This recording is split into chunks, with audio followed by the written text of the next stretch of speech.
시청자 여러분 안녕하십니까? 먼저 이 시간 주요 뉴스부터 전합니다.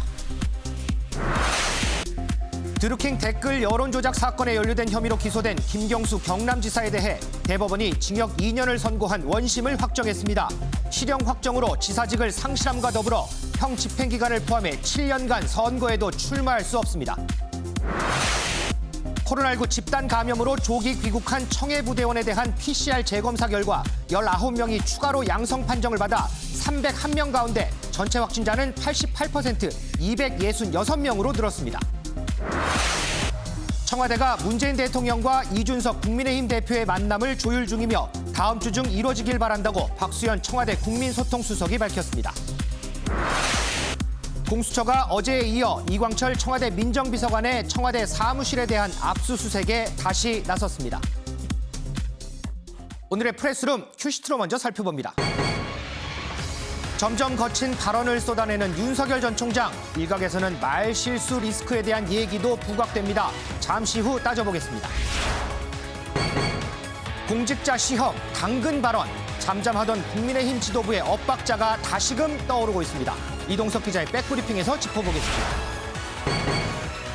또 사상 최고치를 경신한 코로나19 신규 확진자. 이런 상황에서도 이게 실화야? 하는 그런 모습이 곳곳에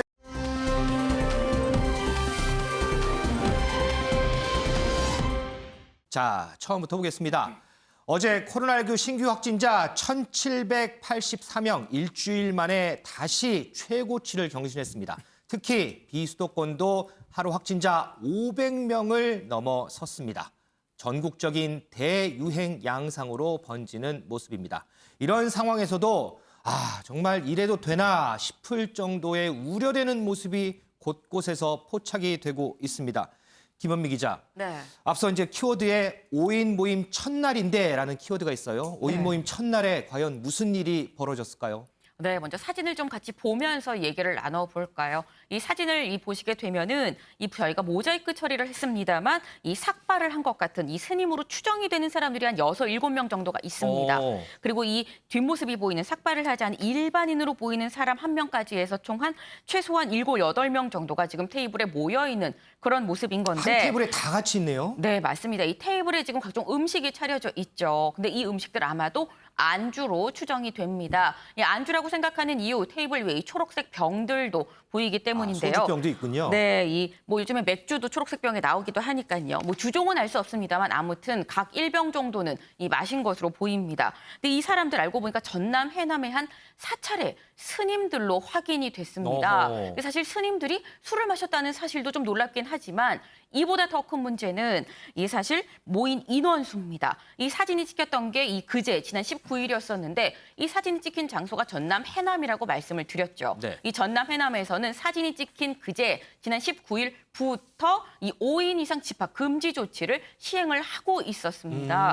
그러니까 이 모인 사람들, 사진 속에 있는 이 사람들 모두 5인 이상 집합 금지 조치를 어겼다는 겁니다.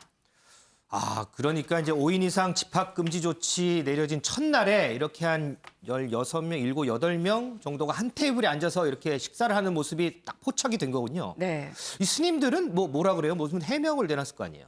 네, 일단 사찰에서는 이렇게 말을 하고 있습니다. 저 장소가 지금 숙박시설인 건데 숙박시설에서 이 수리를 위해서 장기간 좀 공사를 하고 다시 영업을 시작하기 전에 좀 앞으로 장사가 잘 되길 기원하는 그런 고사, 안택고사라고 하죠. 이 안택고사를 해달라고 해서 갔었던 거다. 여기에 놀러 간 게 아니다라고 얘기를 합니다. 그럼 고사를 지낸 다음에 식당 운영자가 감사하다는 뜻으로 이 식사 자리를 마련을 했기 때문에 식사를 했을 뿐이다라고 얘기를 했는데요.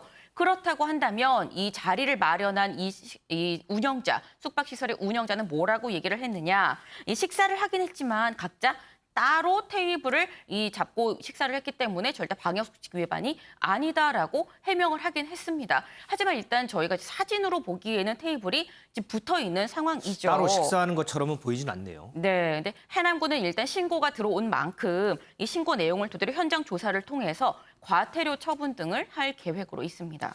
글쎄요, 아무리 놀러 가신 게 아니라고 하더라도 배달 음식을 시켜서 각자 따로 앉아서 드셨다고 하더라도 일단 보이는 모습은 왼쪽에 한 4분 정도, 오른쪽에 3분 해서 한 7, 8분 정도가 다 함께 모여서 식사하는 그런 모습으로 보입니다. 5인 이상 집합 금지 조치가 전국적으로 내려져 있는 상황에서 글쎄요, 적절한 모습인지는 시청자 여러분이 좀 판단해 보시면 좋을 것 같습니다. 자, 그리고 김은미 기자, 네. 다음 주 저희가 이제 사진을 한 장 띄워줄 텐데 저는 네. 이 사진을 보고 깜짝 놀랐어요. 바로 이 사진인데 네. 이게 도대체 어디서 무슨 일이 있었던 사진인 거예요, 이게? 네, 저도 깜짝 놀랐습니다. 바로 우리나라 이 강원도의 양양의 이 모습인 건데요. 강원도의 양양에서 이 풀파티가 벌어진 그런 모습인 겁니다. 이 보시면 5인 이상 집합 금지 조치 지금 전혀 지켜지지 않고 있고요. 심지어 마스크 안 쓴 사람이 태반입니다. 이 최근에 양양이 서핑하는 사람들 사이에서 굉장히 좀 핫한 장소로 지금 떠올랐죠. 이 코로나로 인해서 해외여행도 좀 막히다 보니까 젊은이들이 이 양양을 좀 많이 찾고 있는데 사실 양양 옆에 있는 강릉 같은 경우에는 최근에 이 지자체 판단에 따라서 개별로 4단계로 이 거리 두기를 격상을 했습니다. 이 4단계가 되면 5인 이상 집합 금지 오후 6시 이후에는 2명까지만 만날 수 있는 그런 강력한 거리 두기가 지금 시행이 되고 있는 건데 이 때문에 강릉의 이 경포 해수욕장을 보게 되면 며칠 전이랑 좀 비교를 하게 되면 정말 사람들이 없는 이 휑한 아하. 그런 모습이 지금 보여요. 네. 반면에 지금 양양은 거리 두기가 2단계입니다. 그러니까 2단계면 사실 최대 8명까지 모일 수 있긴 합니다만 이 코로나 상황이 심각해서 그래서 이 지난 19일부터 거리 두기 단계랑 무관하게 5인 이상 집합 금지 조치를 또 별도로 시행을 하고 있거든요. 하지만 이 지금 여름 휴가 기간이라 양양의 영업 시간은 이 기존처럼 자정까지 밤 12시까지 지금 허용을 하고 있습니다.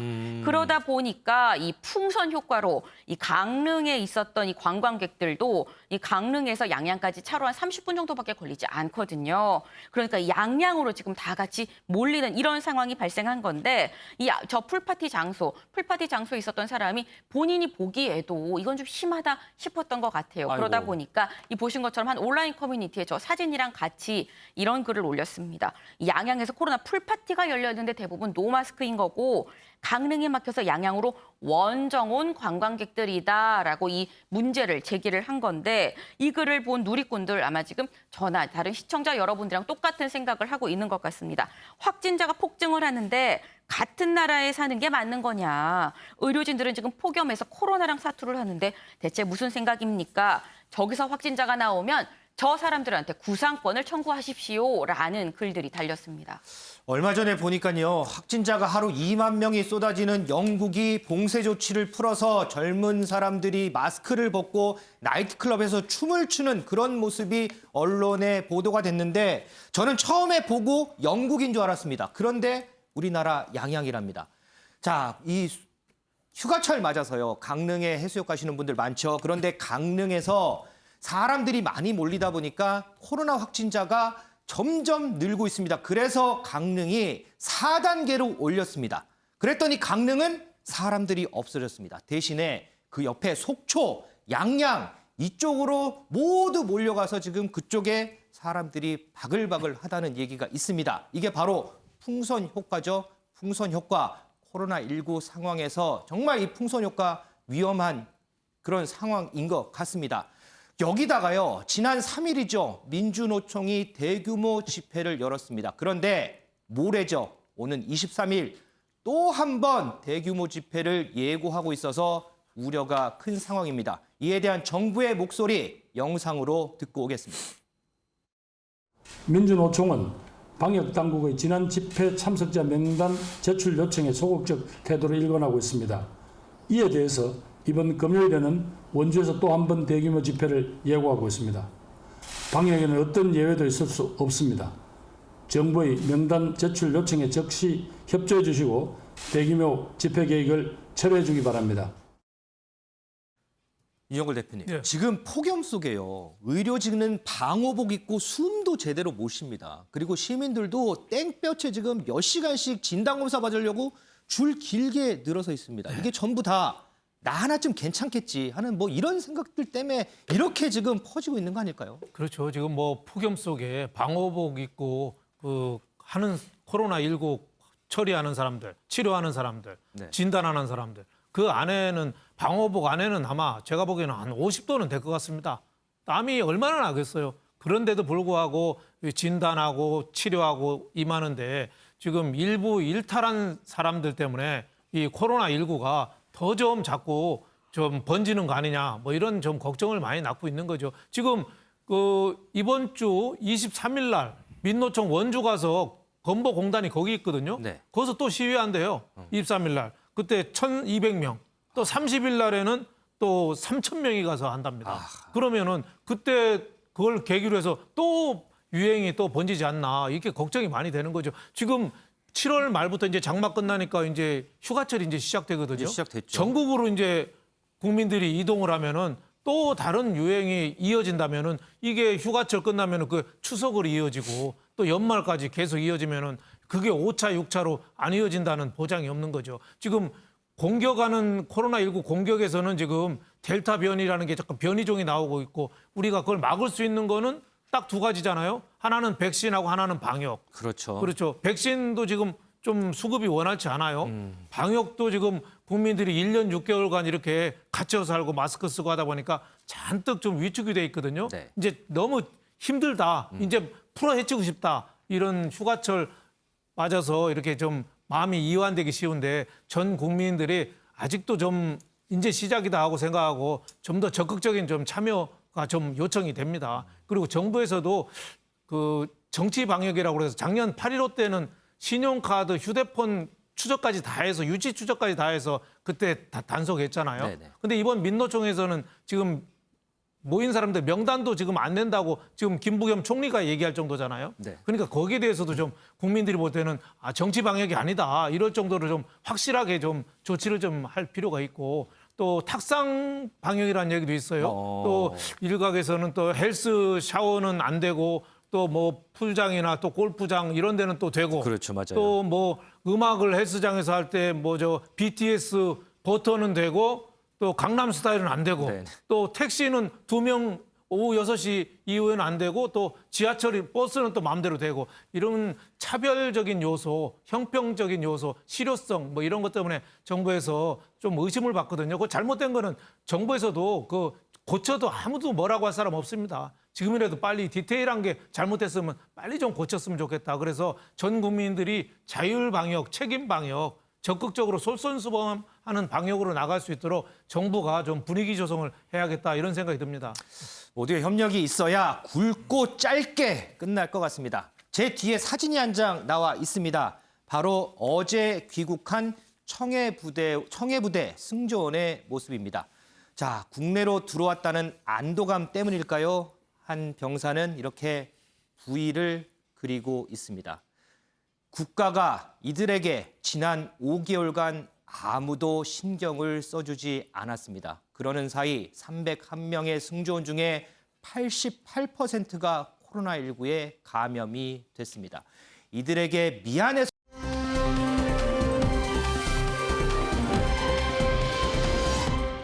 횡단보도 덮친 탁송 차량. 자, 이 키워드는요, 전남 여수에서 일어난 일입니다. 탁송 차량이 이 사거리에 있는 횡단보도를 덮쳐서 공공근로에 나섰던 어르신이 참변을 당했습니다. 어떤 일인지 리포트로 보고 얘기 나누겠습니다. 여수 서시장 인근 교차로입니다. 승용차 5대를 실은 탁송 차량이 승용차 한 대를 피하나 싶더니 멈추지 않고 차량 여러 대를 들이받습니다. 앞에 실려있던 승용차 한 대가 바닥에 떨어지고 횡단보도를 건너던 행인을 덮치며 순간 아수라장이 됩니다. 12명이 병원에 실려갔는데 행인 2명과 운전자 1명 등 3명이 숨졌습니다. 공공근로를 하러 횡단보도를 건너던 길에 참변을 당했습니다. 이제 횡단보도 걷는 사람은 가고 있는데 차가 오니까 피할 시도 없이 그 일하시는 분이래요. 그 쓰레기 줍고 막 그러시면은 좀 슬퍼요. 사고 지점인 교차로까지는 급경사인 내리막길로 브레이크가 파열됐던 것으로 추정됩니다. 주민들은 지난 3월에도 내리막길 사고가 났다며 위험했다고 말합니다. 또 지난해 횡단보도를 10m쯤 교차로 쪽으로 붙여 옮긴 것이 화근이라고 입을 모았습니다. 무섭잖아 이제. 맨날 방식으로 해야 돼. 그때는 하고 그렇게 하고. 여수시와 경찰은 차량 흐름과 사고 개선을 위해 도로교통공단의 권고를 받아 횡단보도를 옮겼다고 해명했습니다. 그러나 오히려 대형 사고가 나자 다시 위치를 검토하겠다고 밝혔습니다. MBN 뉴스 정춘우입니다. 와, 이동석 기자, 좀 전에 우리가 영상을 봤는데 말 그대로 아수라장이에요. 이 사고 이거 어떻게 난 거예요? 네, 그야말로 충격적인 사고가 아닐 수 없습니다. 어제 오전 9시쯤에요. 전남 여수의 한 사거리에서 발생한 사고인데요. 승용차 5대를 실은 탁송 트럭이 저처럼 이렇게 속도를 줄이지 못하고 차선을 바꿔가며 차량 여러 대를 들이받았습니다. 충돌 당시 승용차 한 대가 떨어졌고요. 네, 주변은 그야말로 아수라장이 됐는데요. 문제는 횡단보도를 건너던 행인들이 그 자리에 있었다는 겁니다. 아하. 이번 사고로 행인 2명과 운전자 1명이 목숨을 잃었는데요. 목숨을 잃은 행인들은 여수시 주변 환경을 정리하는 공공근로자분들인 것으로 확인이 됐습니다. 어르신들이군요. 네, 그렇습니다. 경찰은 탁송 트럭 브레이크 파열로 사고가 난 것으로 현재 추정을 하고 있거든요. 탁송 트럭 운전자는 브레이크가 작동하지 않았다고 현재 경찰 진술하고 있는 것으로 알려지고 있습니다. 아, 당시의 사고 현장을 위에서 찍은 모습입니다. 정말 그야말로 아수라장인데 이동석 기자, 조금 전에 우리가 리포트 봤을 때 여기 있는 뭐 횡단보도 얘기가 나왔어요. 이 횡단보도가 무슨 문제가 있었던 모양이에요? 네, 지난 3월 비슷한 사고가 바로 이 현장에서 있었던 것으로 전해지고 있습니다. 당시 4.5톤 화물차가 제동장치 이상으로 인근 상가를 그대로 들이받았다는 주민들의 증언인데요.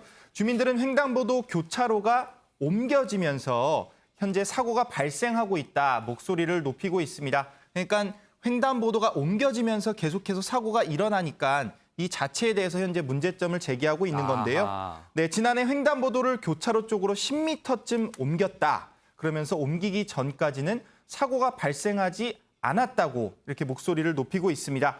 이에 대해 여수시 측은요, 도로교통공단의 권고를 받아서 현재 옮겼다고 밝혔는데요. 사고 이후에는 횡단보도 위치 재검토에 돌입하겠다고 입장을 전해왔습니다.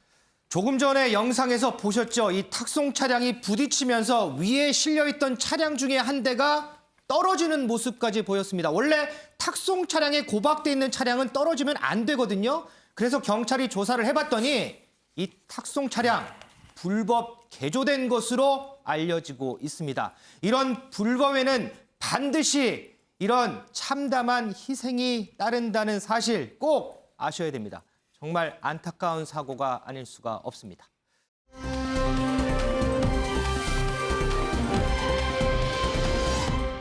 윤지영 기자, 네. 무슨 뚜껑을 핥아먹는다는 얘기예요? 네, 요거트 얘기하는 겁니다. 요거트요? 보통 요거트 껍질을 이렇게 까면 뚜껑 부분에 요거트 잔량이 굉장히 많이 남아있어요. 그렇죠. 그래서 아까운 마음에 핥아먹는 게 대부분이죠. 당연히 먹어야죠. 네, 그런데 재벌도 이게 아까울까요?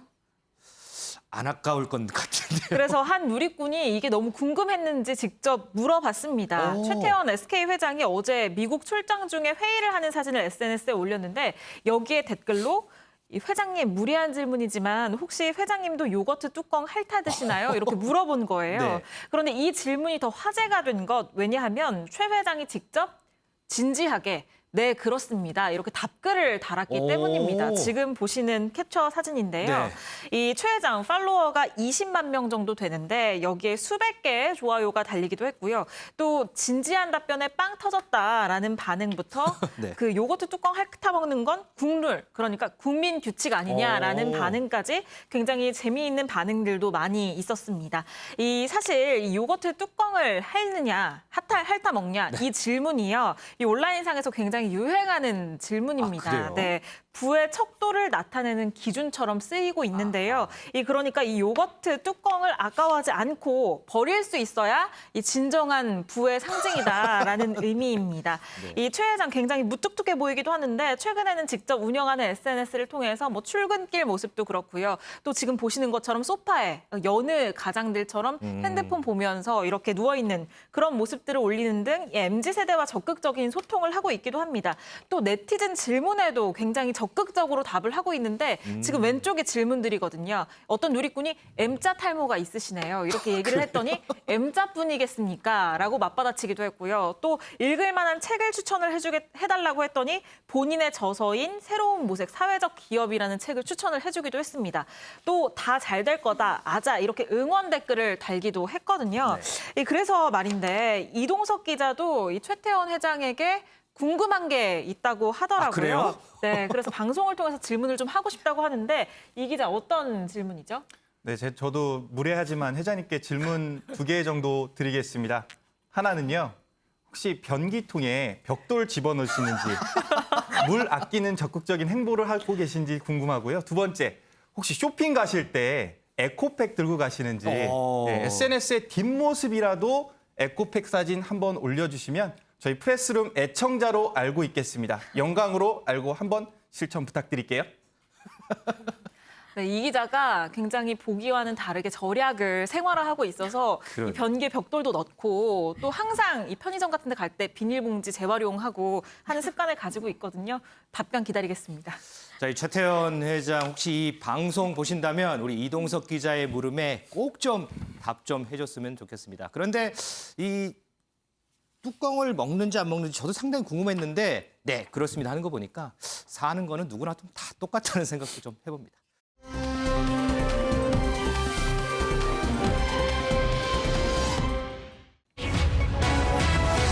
징역 2년 재구속, 지사직 상실한 김경수.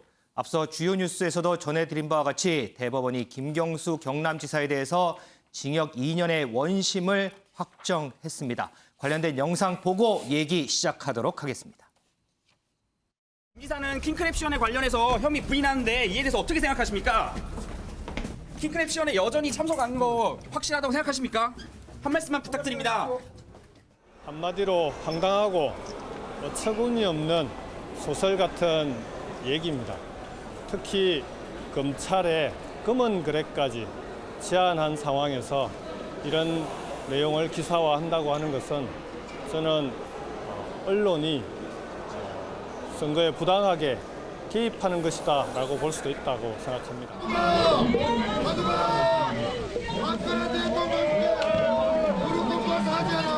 1심에서 뒤집힌 진실을 항소심에서 반드시 바로잡을 수 있도록 남아있는 법적 절차에 최선을 다하겠다는 약속을 드립니다. 진실은 아무리 멀리 던져도 반드시 다시 돌아온다는 사실을 꼭 증명하도록 하겠습니다. 법원에 깊은 감사의 말씀을 드립니다. 이 사건은 어느 특정인에 대한 처벌의 의미보다는 정치인이 사조직을 이용하여 인터넷 여론 조작 행위를 관여하여 선거운동에 관여한 책임에 대한 단죄이며 앞으로 선거를 치르는 분들이 공정한 선거를 치르라는 경종이라고 생각합니다.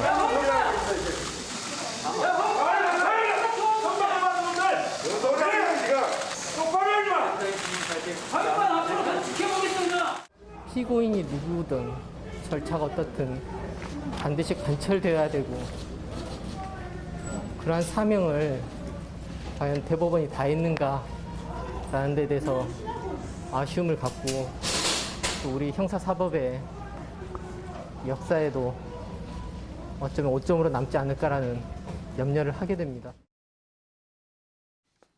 자, 오늘 대법원 판결에 대해서 아마 정치권, 일반 시민들뿐만 아니고 정치권에서도 상당히 많은 관심을 기울였을 겁니다. 결과는 보신 대로 실형이 확정이 됐습니다. 김원미 기자, 네. 그러면 이제 김경수 지사는 다시 구치소로 가게 되는 건가요? 네, 일단 좀 차근차근 이 어떤 혐의를 받고 있었고 오늘 어떻게 해서 2년이 확정이 됐는지부터 좀 설명을 드리겠습니다.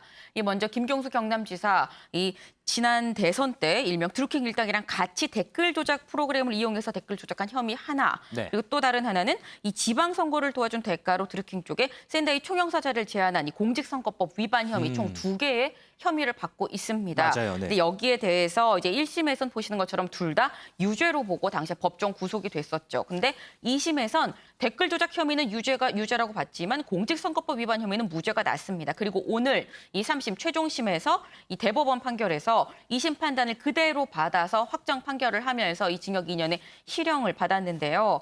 네, 이 김경수 경남지사 여기에 대해서 어떻게 얘기를 했는지 이 영상으로 먼저 만나보시죠. 안타깝지만 법정을 통한 진실 찾기는 더 이상 진행할 방법이 없어졌습니다. 대법원이 내린 판결에 따라 제가 감내해야 될 몫은 온전히 감당하겠습니다. 하지만 법정을 통한 진실 찾기가 제게 맡겼다고 그렇다고 진실이 바뀔 수는 없습니다. 저희 결백과 진실을 밝히기 위한 노력은 여기서 멈추지만 무엇이 진실인지 그 최종적인 판단은 이제 국민들의 몫으로 넘겨드려야 될 것 같습니다. 그동안 저를 믿고 지지해 주신 많은 분들께 특히 지난 3년 동안 도정을 적극 도와주신 경남도민들께 진심으로 송구하고 또 감사하다는 말씀을 드립니다. 하지만 진실은 아무리 멀리 던져도 반드시 제자리로 돌아온다는 믿음을 끝까지 놓지 않겠습니다. 고맙습니다. 네, 지금 들어보시면 김경수 경남지사 이제 법원이 징역 2년을 선고를 최종 확정을 했지만 네. 진실은 바뀌지 않는다라고 얘기를 하면서 뭐가 진실인지 최종 판단은 국민이 할 거다라고 얘기를 합니다. 그러면서 지난 3년간 도정을 적극 도와준 이 도민한테 이 진심으로 송구하다라고 얘기를 했는데 이 도민한테 미안한 마음을 가장 먼저 이 전한 이유 일단 선거법 위반은 무죄가 나왔지만 실형이 선고가 됐잖아요. 네. 그러다 보니까 경남지사직에서 물러나야만 합니다. 당연히 도정에 차질이 빚어질 수밖에 없는 상황이 된 건데 그러다 보니까 이 김경수 경남지사의 지지자들 이 특검에 강하게 항의하는 그런 모습 아까 이 영상으로도 보셨는데 이 허위범 특검한테 이 반말로 뭐 호통을 치는 이런 모습도 보였습니다. 상당히 반발이 심했나 봐요. 네, 맞습니다. 하지만 어쨌거나 이 최종심에서 이 실형 결과가 나온 만큼 이 김경수 지사 이 결국 재수감이 될 수밖에 없는 상황인 건데요. 일단 1심 때 지금 징역 2년이 나왔잖아요. 그러니까 개월수로 따지면 24개월인 건데 1심 때 법정 구속이 돼서 77일 동안 이 구속이 됐었던 상황이 있었던 만큼 네. 약 2달 정도를 제외한 남은 22개월 정도만 더 복역을 하면 됩니다. 원래는 이 법원 판결이 내려지자마자 선고가 남과 동시에 이게 효력이 발생하기 때문에 바로 형 집행에 들어갈 수가 있긴 합니다만 대부분은 다 그렇죠. 네, 하지만 일단은 뭐 경남지사기도 하고요. 이 김 지사가 좀 신변을 좀 정리하는 시간을 가진 뒤에 재수감이 되지 않을까라고 생각을 하는 게 이 앞서서 한명숙 전 이 총리나 뭐 서청원 전 의원 등등 이 검찰에서 배려하는 차원에서 당사자랑 이 재수감 시기 또 장소를 협의해서 집행한 전례가 있습니다. 때문에 이번에 김경수 경남지사도 이렇게 김경수 경남지사 측이랑 이 장소 시기를 좀 논의한 다음에 재수감이 될 것으로 보입니다. 신문의 적자로 불렸던 김경수 경남지사, 특히나 여권이 대선 경선을 하는 과정에서 과연 오늘 대법원의 판결 어떻게 나올지 상당히 촉각이 곤두섰었습니다. 그런데 들으신 대로 결론은 유죄가 확정이 됐습니다. 김경수 지사 지난 1심 선고 이후에 구속 수감이 됐다가 77일 만에 보석으로 석방이 됐죠. 그 이후에 문재인 대통령과의 만남도 있었습니다. 과거 모습 영상으로 보고 오겠습니다.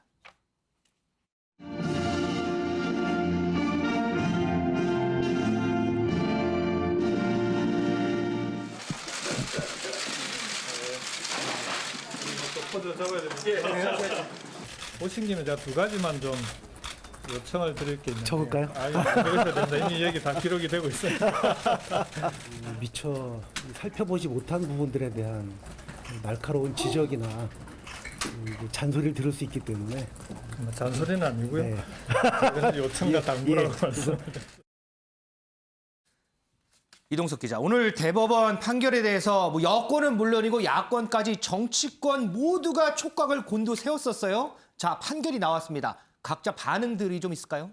네, 우선 여권 대선 주자들은요, 한 목소리로 안타까운 목소리를 전했습니다. 이재명 지사는 좋은 소식을 기대하고 있었다며 안타까움을 전했고요. 이낙연 전 대표는 진실은 제자리로 돌아오는 것이라면서 변함없는 지지를 호소하기도 했습니다. 우선 여권 대선 후보들은 친문 지지층의 향배에 현재 촉각을 곤두세우는 분위기인데요. 특히 김경수 지사가 차차기 대선 주자로 평가됐던 만큼 2년 징역 확정 소식에 7년 뒤에나 피선거권이 생긴다는 보도가 현재 잇따르고 있습니다. 7년 뒤에 공직선거에 출마할 수 있다는 얘기인데요. 이 때문에 현재 야권에서도 현재 차차기 대선 주자 가능성이 희박하다는 목소리가 나오고 있는 상황입니다. 일단 야권에서는요, 어떤 목소리가 나오는지 전해드리면요. 윤석열 캠프에서는 판결 결과에 대해 존중한다, 이런 입장이 나왔고요. 선거 공장의 실체가 만천하에 드러났다. 그러면서 현 정권의 근본적 정통성에 심각한 문제가 있음이 판결로 확인했다고 비판을 했습니다. 최재형 전 원장은요, 민의 왜곡을 용납하지 않겠다는 법의 의지라고 밝혔는데요. 일단 홍준표 의원, 지난 대선에서 경쟁자로 붙었던 홍준표 의원은요, 지난 대선이 댓글 조작으로 승부가 결정났다. 그러니까 굉장히 쓴소리를, 가슴 아픈 소리를 냈습니다. 국민의힘은 문재인 대통령을 겨냥해서 국민 앞에 마땅히 사과를 해야 된다면서 날을 세웠습니다.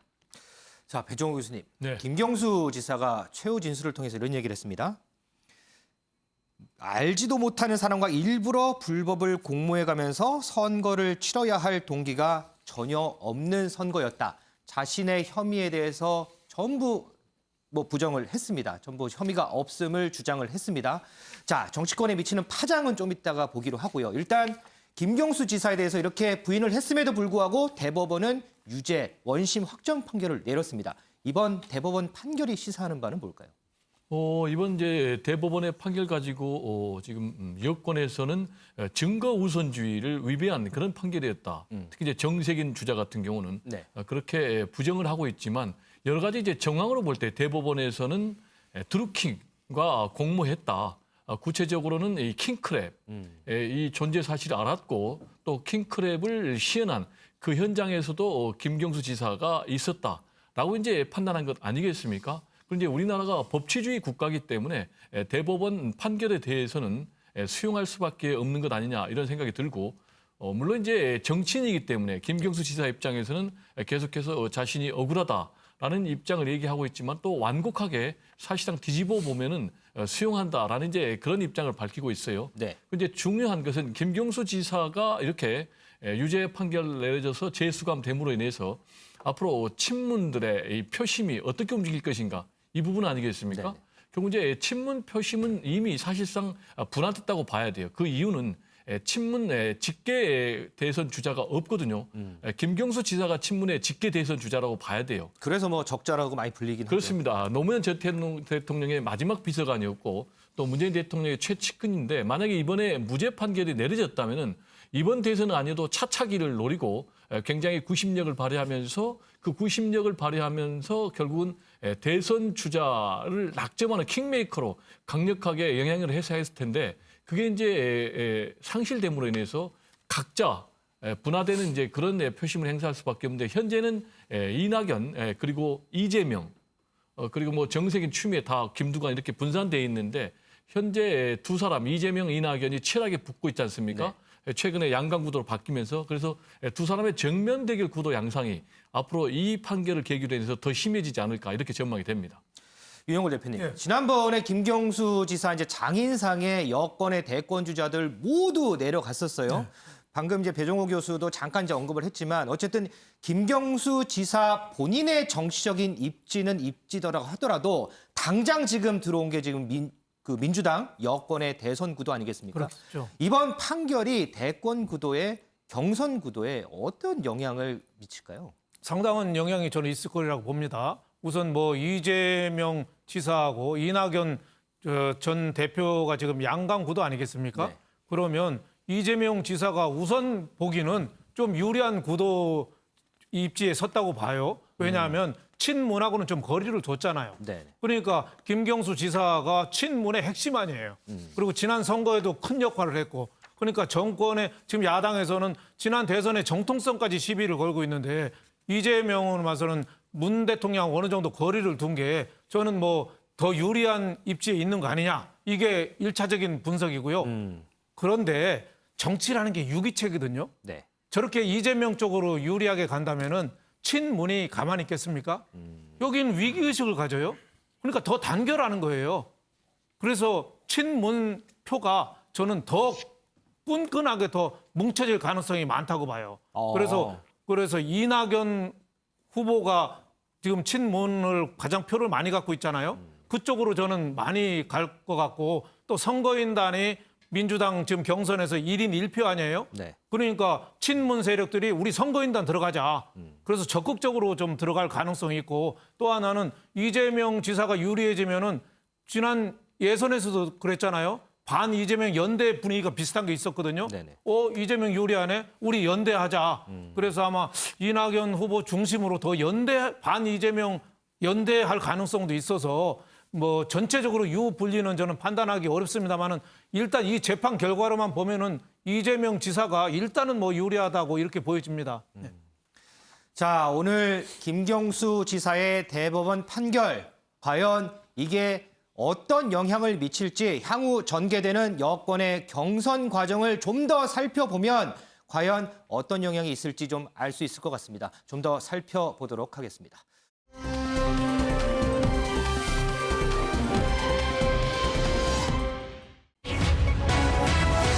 미친 소리, 밀란. 이젠 윤석열 본인 리스크. 자, 민생 행보 일환으로 어제 대구를 방문했던 윤석열 전 총장. 어제 저희가 잠시 행보 보여드렸는데요. 그 이후에 더 많은 얘기들이 들어와 있습니다. 먼저 관련된 영상 보고 얘기 시작하도록 하겠습니다.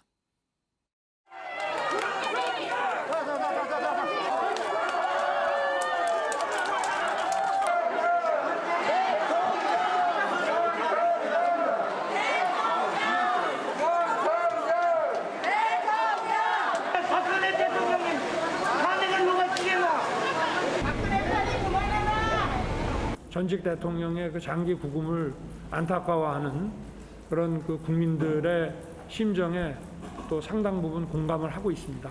과거에 제가 처리한 일은 뭐 검사로서의 그 어떤 숙명에 속하는 문제이고 박근혜 대통령을 아끼고 그런 마음에 저도 일정 부분 공감을 하고 있습니다. 네. 저는 뭐 박근혜 대통령도 그래도 국가의 지도자로서 어려운 결단을 잘 내리신 것도 많지 않느냐. 존중받을 만한 그런 그 결단이었다고 저는 생각합니다. 이동석 기자, 지금 워딩을 봤지만 어쨌든 국정농단 사건 수사팀장이었던 윤석열 전 총장이 대구를 찾아서 박근혜 전 대통령에 대한 안타까움을 표시를 했군요. 네, 맞습니다. 윤 전 총장, 박근혜 전 대통령이 국가 지도자로서 어려운 결단을 잘 내린 것도 많다. 그러면서 존경할 만한 분이었다고 이렇게 띄었는데요. 그러면서 장기 구금에 대해서는요, 안타까워하는 부분에 대해서 공감이 된다는 입장을 밝혔습니다. 국정농단 수사팀장 비판에 대해서는요, 검사로서 사건을 처리할 수밖에 없는 위치에서 일했던 것이다. 그러니까 내 일을 했을 뿐이라고 강조를 했는데요. 정치를 시작하다 보니 이게 참 어려운 일이라면서요. 애둘러 비판의 목소리에 대한 해명에 나서기도 했습니다. 자, 그리고 김현민 기자, 우리가 이제 앞서 이제 서문시장 모습도 봤는데 어쨌든 서문시장 하면 박근혜 전 대통령이 이 정치적 고비 때마다 찾아서 뭐 본인 말로는 또 위안도 느끼고 했던 곳이잖아요. 그렇다 보니까 앞서 영상 보니까 모두들 다 윤석열 전 총장을 환호하고 이렇게 하는 건 아닌 것 같아요. 네, 맞습니다. 이 앞선 그 영상에서 혹시 들으셨나요? 뭐 박근혜 파리 그만해라. 박근혜 탄핵 누가 시켰노? 라고 하는 이런 목소리가 들렸었는데 이 아마도 박근혜 전 대통령의 지지자들로 이 추정이 되죠. 윤 전 총장이 2016년에 이 박근혜 전 대통령의 국정농단 사건이 특검팀의 수사팀장이었습니다. 그렇죠. 그러다 보니까 이 박근혜 전 대통령의 지지자들 아니, 네가 우리 박 대통령 이렇게 한 거 아니야? 라는 취지로 지금 이렇게 항의를 강하게 하고 있는 건데 또 때마침 윤 전 총장이 어제 대구를 찾았는데 바로 어제 또 박근혜 전 대통령이 이 지병으로 병원에 입원을 하기도 했습니다. 그래요? 이 지병이 뭔가 봤더니 어깨 통증 그리고 허리 통증이라고 하는데 네. 원래도 이 서울구치소에 있으면서 계속 통원 치료는 해왔었습니다만 상태가 안 좋아진 건지 이번에는 입원을 했다고 합니다. 자, 뒤에 사진이 있는데 윤석열 전 총장과 박근혜 전 대통령의 모습이 상당히 대비가 되는 사진입니다. 배 교수님, 요거 하나만 좀 짚고 가죠. 어쨌든 이 보수 쪽 입장에서 보면 윤석열 전 총장은 국정농단 사건의 수사팀장이었다는 부분이 본인에게는 아킬레스건이잖아요. 그런데 어제 이제 발언도 들으셨고 대구 방문했던 모습도 보셨어요. 어제 모습이 본인의 아킬레스건을 치료하는 데는 얼마나 좀 유효했을까요? 당장은 상당 부분 도움이 됐을 거라고 보여집니다.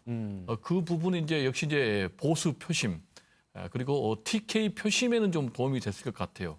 아킬레스건이라고 표현했지만은 본인이 이제 검사의 숙명이라고 표현을 했어요. 네. 그래서 이른바 원죄 아닌 원죄니까 본인으로서는 이제 보수의 지지를 받아서 대통령이 되려면은 반드시 이 부분을 건네야 되는 그런 숙명의 강이지 않습니까?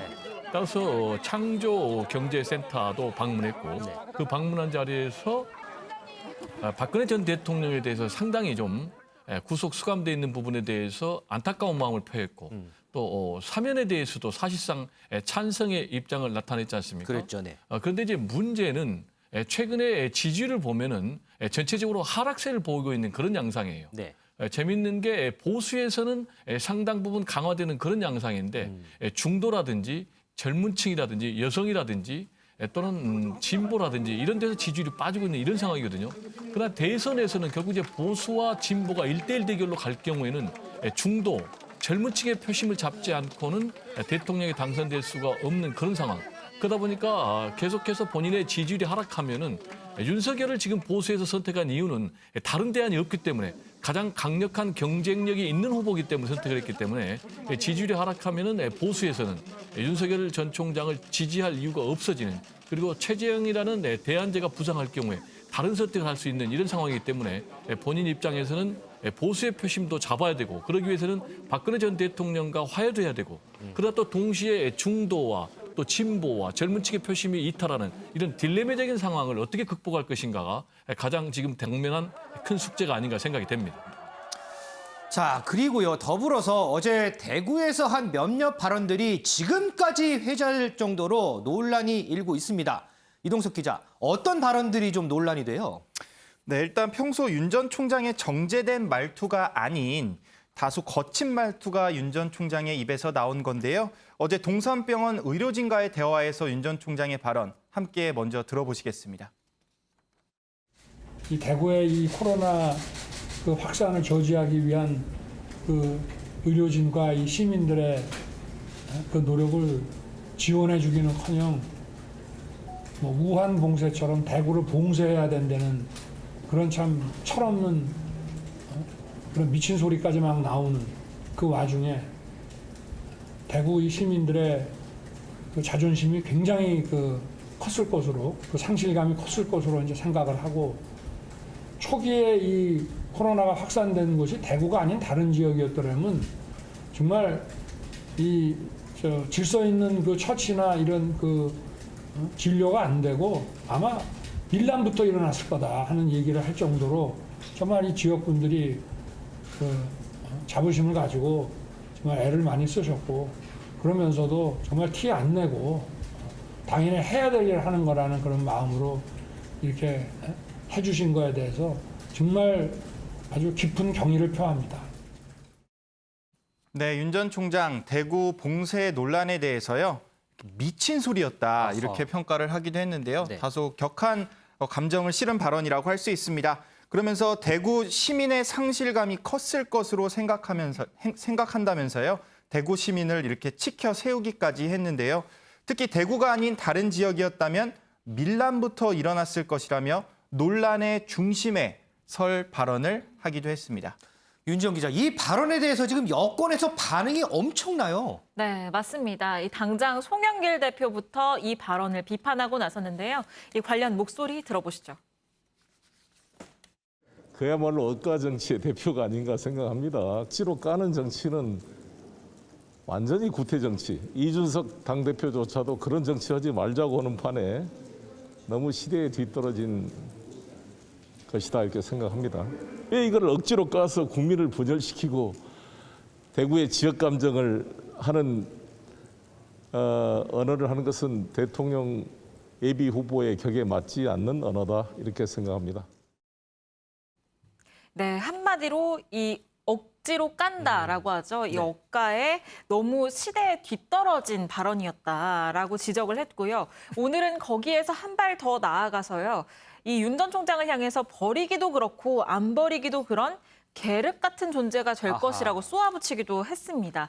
또 SNS를 통한 비판들도 이어지고 있는데요. 이 대선 주자인 이낙연 전 대표의 경우에는 윤 전 총장을 향해서 이 윤석열 씨라고 칭하면서 지역 갈라치기가 큰 정치인가라고 공격을 했고요.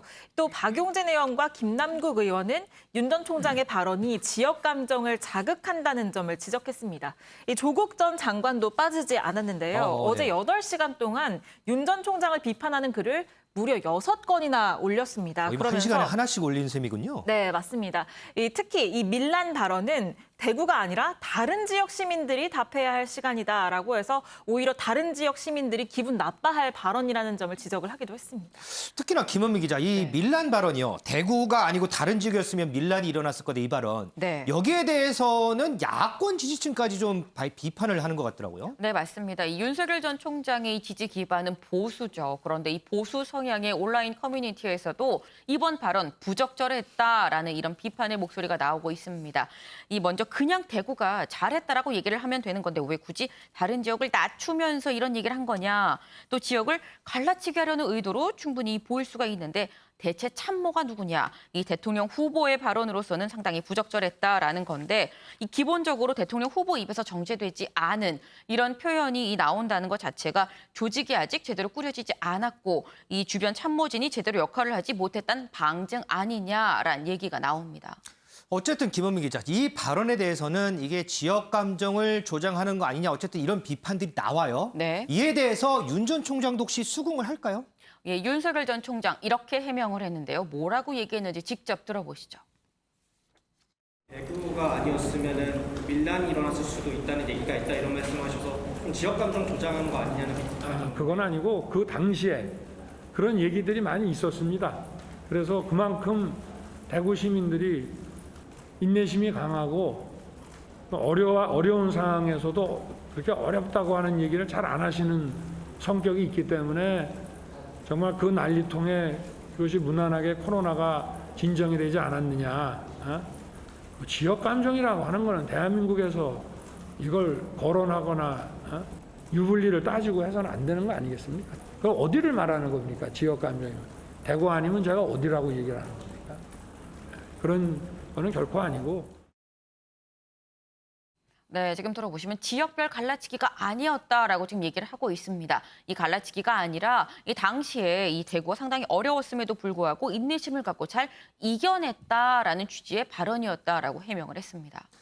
윤지영 기자, 그리고 앞서 이제 대구 발언뿐만 아니고 앞서서는 또 주 120시간 이 발언도 좀 논란이 돼요. 네, 맞습니다. 이 발언이 나온 것, 이 매일경제와의 인터뷰에서 나온 발언이 이 발단이 됐는데요. 네. 어떤 발언이었는지 직접 들어보시죠. 게임 같은 거 하나 개발하려고 그러면 정말 한 주에 52시간이 아니라 진짜 24 곱하기 7하면 얼마야? 168이잖아. 주 120시간 일해야 된다는 거예요. 그러고 한 2주 바짝 하고 그다음에 노는 거지. 이제 정부가 그 주 52시간을 하게 된 이유는 그렇게 해 놓으면 일자리가 막 생긴다고 생각했거든요. 근데 일자리 증가율이 0.2%인가밖에 안 돼요. 그러니까 그거는 일자리 증가라는 정책 목표를 타겟으로 해서 디자인된 제도로는 실패한 겁니다. 주 52시간을 좀 유연하게 적용을 해야 한다라는 취지의 얘기를 한 것으로 보이기는 하는데 어쨌든 이 게임 같은 걸 개발을 하려면 하루 종일 일을 해야 된다라면서 주 120시간 이야기를 꺼냈습니다. 그러자 여기에 대해서 여당은 십자포화를 쏟아내고 있는데요. 네네. 이 김영배 민주당 최고위원은 영국 산업혁명 시기에 노동시간이 주 90시간, 나치 아우슈비츠 수용소가 주 어허. 98시간 노동을 했다라면서 타임머신을 타고 쌍팔년도에서 왔냐고 지적을 내놨고요. 이낙연 전 대표와 정세균 전 총리도 이 말하기 전에 현실을 제대로 보고 생각을 다듬어달라. 이 근로기준법 위반이다라는 비판을 내놨습니다.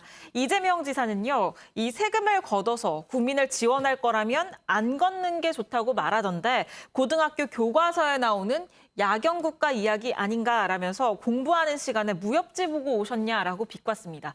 그러니까 공부가 덜 돼 있는 것 같다는 점을 지적한 거죠. 김원미 기자. 이렇게 막 비판이 쏟아져요. 그러면 또 이 발언에 대해서 윤석열 전 총장은 또 나름 또 해명을 해야 되잖아요. 네, 맞습니다. 어제 이제 공식으로 이 해명을 내놨습니다. 일단 이 주당 120시간을 근무한다는 거 누가 봐도 이건 불가능한 거 아니냐라고 얘기를 하면서 실제로 일주일에 120시간씩 근무하자는 얘기가 아니라 주 52시간제가 맞지 않는 뭐 이른바 뭐 게임 업종 등등은 이 몰아서 일을 더 많이 할 수밖에 없는 상황인 건데 몰아서 더 일을 많이 하면 그 뒤에 또 몰아서 많이 쉴 수 있도록 좀 더 유연한 주 52시간제를 만들어야 된다라는 취지였다라고 해명을 했는데요. 그러면서 한 얘기가 여당 정치인들이 말의 취지를 왜곡을 했다. 왜곡해서 이 꼬투리만 잡고 있다라고 얘기하면서 이 불편한 마음 그대로 드러냈습니다. 윤정 기자, 어쨌든 연이어서 이 메시지에 대한 논란이 계속 불거져요. 네. 이에 대해서 뭐 옆에서 보는 이런 시각들은 없어요? 네, 결국에는 어쨌든 미숙함에서 나오는 발언들이다라고 보는 평가가 많습니다. 이 진중권 전 교수도 이 부분을 지적했는데요. 발언 듣고 이어가시죠.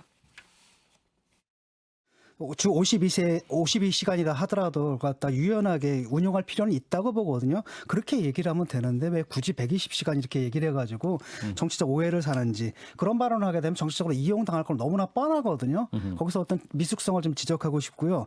두 번째는 그보다 좀 더 큰 문제가 있는데 저는 이분이 이제 밀턴 프리드만 얘기를 하거든요. 그러니까 이게 자유지상주의라 그래요. 모든 것들을 시장에 맡겨놓고 그러니까 근로자든 사용자들 자유계약에 의해서 모든 걸 맡겨놓자다. 라는 이게 한국 보수 세력들의 주류 이데올로기인데 단지 하나의 해프닝 정도로 봐서는 안 될 현상이다 이렇게 봅니다.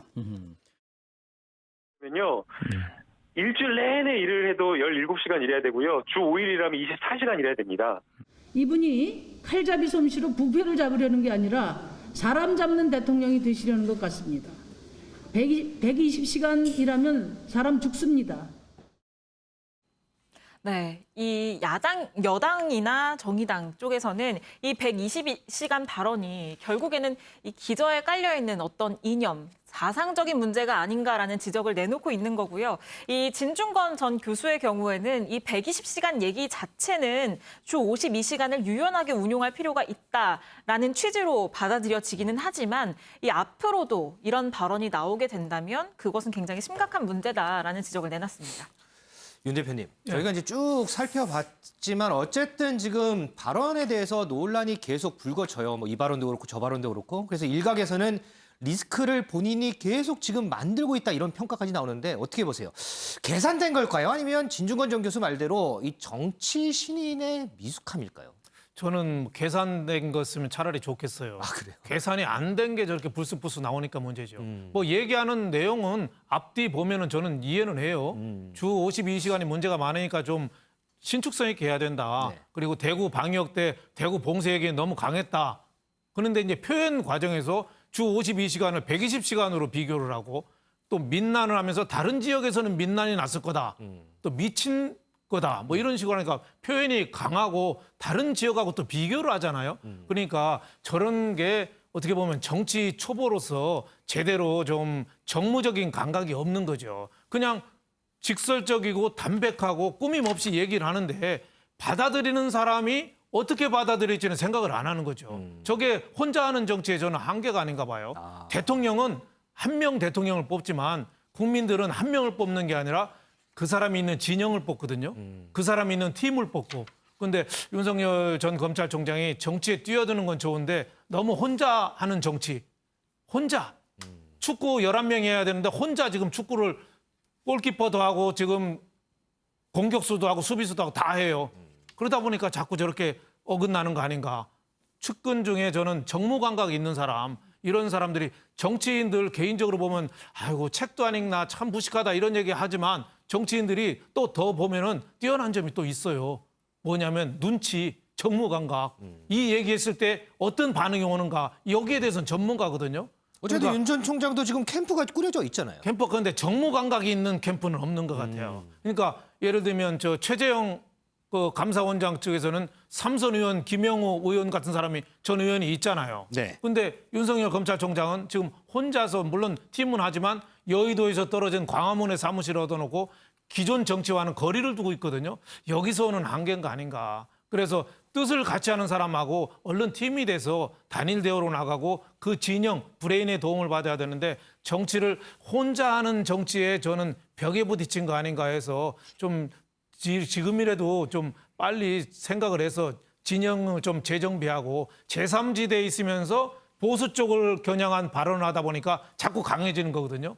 그럴 바에는 자기 진영인 생각을 같이 한다는 보수 진영, 국민의힘 같은 데 같이 들어가서 하면서 중도 쪽을 하는 발언이나 제스처를 보였으면 지금같이 강한 발언은 안 나왔을 거다. 그리고 정제된 발언이 나왔을 거다. 이런 의미에서 다소 좀 안타깝습니다. 네. 자, 이렇게 논란이 계속되는 상황에서 민주당의 송영길 대표는 윤 전 총장의 앞으로를 어떻게 예상을 할까요? 같이 듣고 오겠습니다. 윤석열 전 총장의 지지율 추이에 대해서 좀 하락세고 이거는 앞으로 계속될 거다 이렇게 보십니까? 계륵 같은 상황이 되겠죠. 계륵? 예, 닭갈비라는 게 있어요. 조조가 했던 어떤 점에서 버리기도 그렇고 안 버리기도 그렇고 윤석열 후보는 대통령으로서의 검증이 안 된 분이잖아요. 그러니까 그냥 우리가 변화되고 내로남불을 벗어내고 균형을 찾게 되면 윤석열 지지는 거품처럼 사라진다. 그래서 야당의 대선 후보 진출을 가로막는 앞에 속도는 안 내고 계속 추월 못하게 막고 있는 그런 짐차, 화물차 같은 느낌. 프로이 목마가 될 거다 이런 말도 있지 않습니까? 자, 이렇게 윤석열 전 총장이 발언으로 연일 구설에 오르는 상황에서 경쟁자로 부각되고 있는 최지영 전 감사원장은 본인에게 닥친 파고를 어떻게 넘을까? 이 부분도 참 궁금해집니다. 김은미 기자. 네. 지금 여권에서 최지영 전 감사원장에 대해서 입양 발언 이거 계속하지 말아라 막 이렇게 비판을 해요. 그랬더니 당사자가 딱 방어를 하더라고요. 네, 맞습니다. 이 최재형 전 감사원장이 갖고 있는 미담 중에 하나가 지금 현재 딸둘, 아들둘인데 이 4명 중에서 2명을 입양했다는 겁니다. 그러다 보니까 이 민주당에서 이 입양 미담이 자꾸 회자가 되는 것에 대해서 아이를 정말 사랑을 하면 더는 입양 얘기하지 말아라라고 얘기를 했는데 여기에 대해서 이 당사자인 아들이 직접 등판을 했습니다. 네. 이 어제 자신의 SNS에 난 입양됐다는 사실이 부끄럽지 않고 당당하다. 아빠가 오히려 이런 점을 더 언급하고 전했으면 좋겠다라고 얘기를 하면서 그래야 더 많은 아이들이 나처럼 입양 사실을 극복할 수 있도록 이 사회적 인식이 바뀔 거다라고 얘기를 했는데요. 이 처음에 나도 민주당 주장처럼 내가 부끄러웠었지만 하지만 지금은 아니다. 라면서 나처럼 고아였던 사람이 아픔을 공감하지 다른 사람이 이런 얘기를 하는 건 오히려 가식이고 가면으로 느껴진다라고 이 일침을 놓기도 했습니다. 그런데 이제 아들 얘기가 나왔으니까 그런데요. 네. 최지영 전 감사원장이 최근에 SNS를 개설했더라고요. 그런데 네. 보니까 거기서 해시태그로 아들 찬스 뭐 이런 글이 있어요. 네, 맞습니다. 바로 오늘 이 페이스북 계정을 새로 만들었는데요. 여기에 첫 글을 올렸습니다. 근데 이 첫 글에 이 해시태그가 아들 찬스였습니다. 왜 아들 찬스였나 보면은 이 페북 글이에요. 어젯밤 아들한테 속성으로 배워서 생전 처음으로 SNS 계정을 열었다. 이 정치 메시지라고 하는데 어색하지만 열심히 해보려고 한다라고 하면서 이 보시는 것처럼 이 본인이 파마하는 이런 모습의 사진도 그대로 보여줬는데요. 이 외에도 뭐 탁구하는 이 동영상을 같이 올리기도 하고요. 이 아마도 나 아직 팔팔해라는 이런 얘기를 하고 싶은 거 아닌가 싶은데 실시간 댓글까지 달았습니다. 한 지지자가 미용실 간 김에 머리 염색도 하시지요라고 얘기를 하니까 아이 지난주에 갔다 와서 앞으로 조금씩 바꿔가겠습니다라는 댓글도 직접 달았습니다. 자, 이 최지영 전 감사원장이 몸담고 있는 국민의힘 상황도 좀 보겠습니다. 지금 지도부 간에 손발이 안 맞는 모습이 다시 한번 부각이 되고 있는데 이 얘기는 이동석 기자의 백브리핑에서 알아보겠습니다.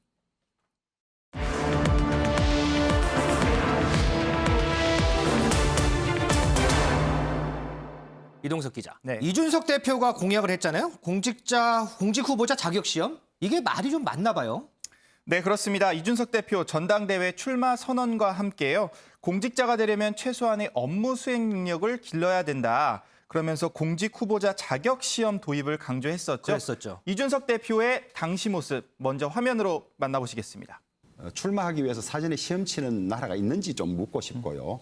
또 어떤 방식으로 시험을 쳐야 하는 것인지. 당원들을 걸러내기 위한 시험이 아닐 것입니다. 저희가 검증 기준을 좀 강화하자라는 취지고요. 실력주의 하에서 서열화를 하는 그런 시험도 아니고 자격 시험에 해당하는 것이기 때문에 저는 우리 당원의 상당수가 통과할 수 있다 이렇게 보고 있고. 네, 이 대표는 취임 이후에도 60%가 넘는 국민이 찬성했다. 그러는 MBN의 여론조사를 언급하기도 했는데요. 네. 이 대표의 발언 이어서 들어보시겠습니다. 공직 후보자 자격 시험은 저의 전당대회 대표 공약으로 지난달 MBN 여론조사에서 62.3%의 국민이 찬성 의사를 밝힌 개혁 공약입니다. 세금으로 월급 받는 공직자가 되려면 최소한의 업무 능력을 갖춰야 한다는 단순하면서도 기본적인 논리가 배척되었던 곳이 정치판입니다. 국민들이 내년 지방선거에서 정치가 한 단계 업그레이드되었다는 것을 피부로 느낄 수 있었으면 합니다. 네, 하지만 변수가 생겨버렸습니다. 변수요? 네, 바로 김재원 최고위원의 반발이었는데요. 네, 김 최고위원은 최고위원 거의 전원이 공직 후보 자격 시험에 반대를 했다. 그러면서 이 대표의 공약을 꼬집었는데요. 김 최고위원의 발언도 함께 들어보시겠습니다. 운전면허 시험 보듯이 또는 뭐 대학 가려면 수능 시험 보듯이 말이죠. 그렇게 일제 고사를 보는 것은 타당하지 않다고 해서 아마 우리 최고위원들은 거의 전원이 반대 의사였고요. 어제 이제 조수진 최고위원은 그 눈 수술 때문에 참석하지 못했는데 저희들 단톡방에 반대한다고 의사 표시했고 나머지 배현진 최고위원이나 또는 저 정미경 최고위원은 강하게 반대를 했고요. 네, 김 최고위원은 국민의 대표자인 의회의 구성은 시험을 쳐서 특정 계층으로부터 선발되면 안 된다는 점을 강조를 했는데요.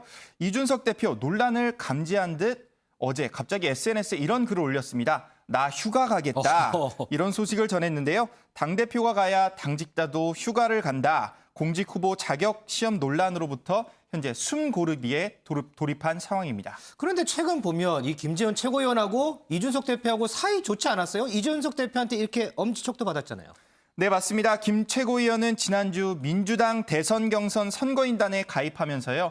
추미애 전 장관을 지지한다. 이른바 역선택 논란에 휩싸인 바 있잖아요. 네. 이에 대해서 이준석 대표, 김재원 최고위원을 향해서 엄지척, 이 사진을 보시면 맞아요, 엄지척을 나섰습니다. 이준석 대표의 발언 함께 들어보시겠습니다. 짚어야 할 점은 민주당이 국민선거인단을 과도하게 늘리기 위해 불특정 다수에게 너무 많은 스팸 문자를 살포했다는 것에 있습니다. 오히려 김재원 최고위원이 껴있는 것이 민심에 가까운 결과일 것입니다. 페이스북에 공개적으로 민주당 경선 룰의 취약점을 알려준 김재원 최고위원은 누가 봐도 화이트 해커입니다. 네, 이번 공직 후보 자격 충돌로 인해서 지도부의 갈등이 수면 위에 떠올랐다. 이런 분석이 나오고 있거든요. 특히 대선 전국으로 화합의 정치를 보여야 할 이 시점에 갈등은 지지율 역행의 결과를 낳을 수 있다. 이런 우려 섞인 목소리가 나오고 있습니다. 이거 말고 또 당근 발언 갖고도 또 지도부 간에 또 뭐 싸움이 있던데 이 부분 어떻게 마무리 질지 모르겠습니다.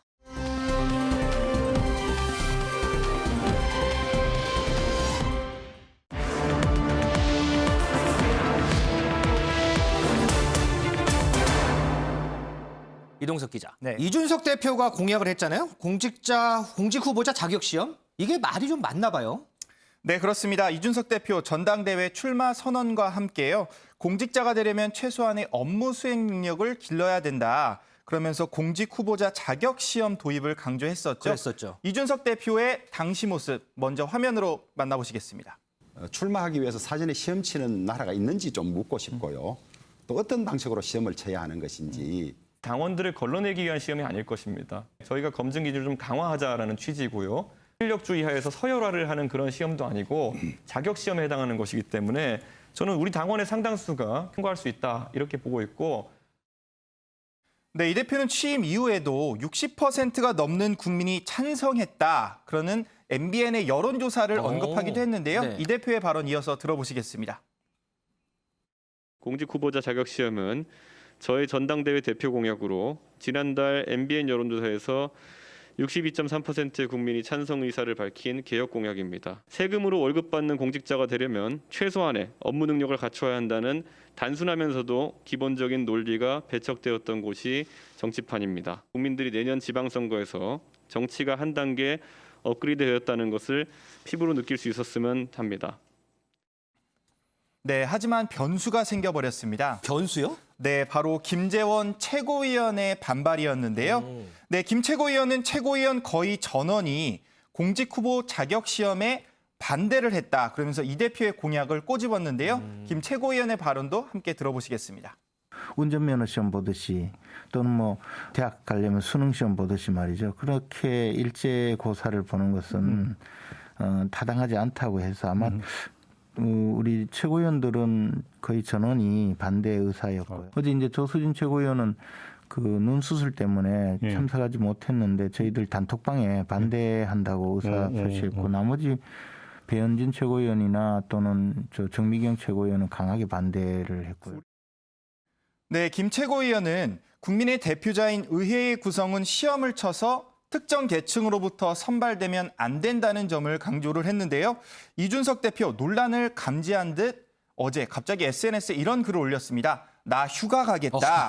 이런 소식을 전했는데요. 당대표가 가야 당직자도 휴가를 간다. 공직 후보 자격 시험 논란으로부터 현재 숨 고르기에 돌입한 상황입니다. 그런데 최근 보면 이 김재원 최고위원하고 이준석 대표하고 사이 좋지 않았어요? 이준석 대표한테 이렇게 엄지척도 받았잖아요. 네, 맞습니다. 김 최고위원은 지난주 민주당 대선 경선 선거인단에 가입하면서요.